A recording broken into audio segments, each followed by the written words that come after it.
Bismillahirrahmanirrahim. In today's lecture we are going to study about flexor and extensor reticula. सबसे पहले हमें flexor और extensor retinacula का पता होना चाहिए कि बेसिकली ये होते क्या हैं. So the flexor and extensor retinacula are the strong bands of deep fascia. Basically ये डीप फेशिया के स्ट्रॉन्ग बैंड्स हैं that hold the long flexor and the extensor tendons in position at the wrist. तो जो basically tendons की stability के अंदर इनका बहुत इंपॉर्टेंट रोल होता है फ्लेक्सर और एक्सटेंसर रेटिनैकुला का.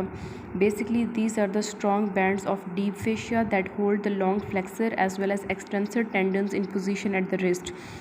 तो रिस्ट के ऊपर जो टेंडन्स की पोजीशन होती है, लॉन्ग फ्लेक्सर और एक्सटेंसर टेंडन्स की पोजीशन, उसके अंदर flexor retinacula and extensor retinacula का इंपॉर्टेंट रोल होता है. अगर हम एक्सटेंसर्स की बात कर रहे हैं, लॉन्ग एक्सटेंसर्स की, तो वहाँ पे जो टेंडन्स को सपोर्ट करने वाला स्ट्रॉन्ग बैंड डीप फेशिया का है, दैट इज़ एक्सटेंसर रेटिनैकुला. और अगर हम फ्लेक्सर की बात, फ्लेक्सर रेटिनैकुलम जो है बेसिकली वो सपोर्ट प्रोवाइड करेगा लॉन्ग फ्लेक्सर टेंडन्स को in position at the wrist. So first of all we will study about the flexor रेटिनैकुला.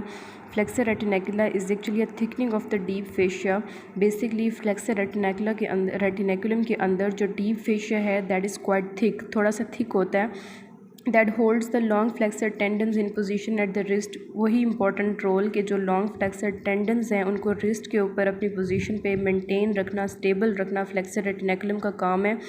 It stretches across the front of the wrist and converts the concave anterior surface of the wrist into an osseofacial tunnel that is known as carpal tunnel.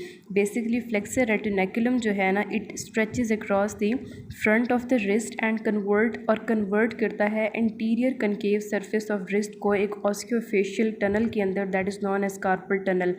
सो पहली important बात ये कि it is actually a thickening of deep fascia, क्योंकि flexor रेटिनैकुला और extensor रेटिनैकुला ये basically क्या हैं कि स्ट्रॉन्ग बैंड्स हैं डीप फेशिया के. So the flexor retinaculum is a thickening of the deep fascia that holds the long flexor tendons in position at the wrist. और अगर हम बात करेंगे एक्सटेंसर्स की, तो वहाँ पे हम कहेंगे कि लॉन्ग एक्सटेंसर टेंडन्स को पोजीशन पे रखना रिस्ट के ऊपर एक्सटेंसर रेटिनैकुलम का काम है. It stretches across the front of the wrist and converts the concave surface of the wrist into an osseofascial tunnel that is known as carpal tunnel. उस region को हम कार्पल टनल का नाम देते हैं. और इसके अंदर से, इस कार्पल टनल के अंदर से इंपॉर्टेंट स्ट्रक्चर्स पास करते हैं. ठीक है, एक इंपॉर्टेंट स्ट्रक्चर मीडियन नर्व है and the flexor tendons of the thumb and the fingers. So जो कार्पल टनल बनता है that is actually the osseofascial tunnel. ठीक है, उसके अंदर से median nerve and the flexor tendons of the thumb and fingers. ज़ाहिर है जो फोर आर्म के बाद, रिस्ट के बाद के रीजन है वो हैंड है, और हैंड के अंदर थंब